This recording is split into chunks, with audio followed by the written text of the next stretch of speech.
Како што можете да видите и денеска се видно беше присуството, се чувствуваше притисокот кој што го имаат судиите по секоја цена, со кршење на правата на обвинетите да ги тераат случаите и да ги завршат што е можно побрзо. Имено денеска ни беше кажано дека, барем што се однесува до мене,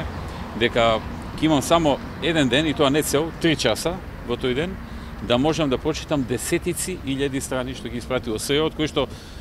претпоставам сите или најголем дел се нерелевантни, но мора човек да ги прочита за да знае што во нив има. И на тоа судијата немаше одговор и кажа дека тоа е неговата одлука без да даде аргумент, бидејќи очигледно тоа е под жесток притисок.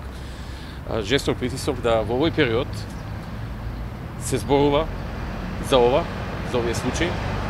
наместо да се зборува за клучните теми во државата. Впрочем, ако ги погледнете агрегатите, например, ќе забележите дека денеска прва вест е Титаник, а втора вест е името. И тука можете да најдете смислата и политичкиот моментум за целиот овој прогон, за целата оваа хајка што се прави и за инсистирањето да секој ден има рочишта и секој ден се бидеме малтретирани без да ни се даде право воопшто да се подготвиме во сите овие случаи, се со цел да се покријат одредени политички случувања во државата, поврзани и со името и со други настани скандали кои што секојдневно се случуваат. Така што од тука е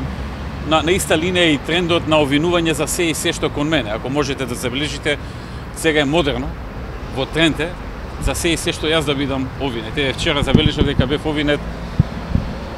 за,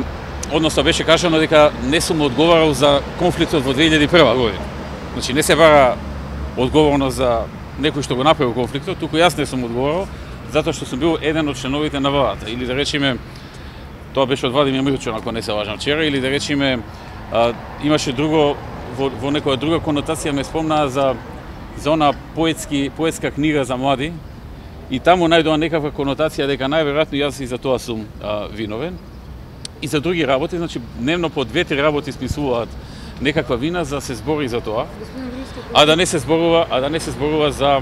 реалните проблеми со кои што се соочува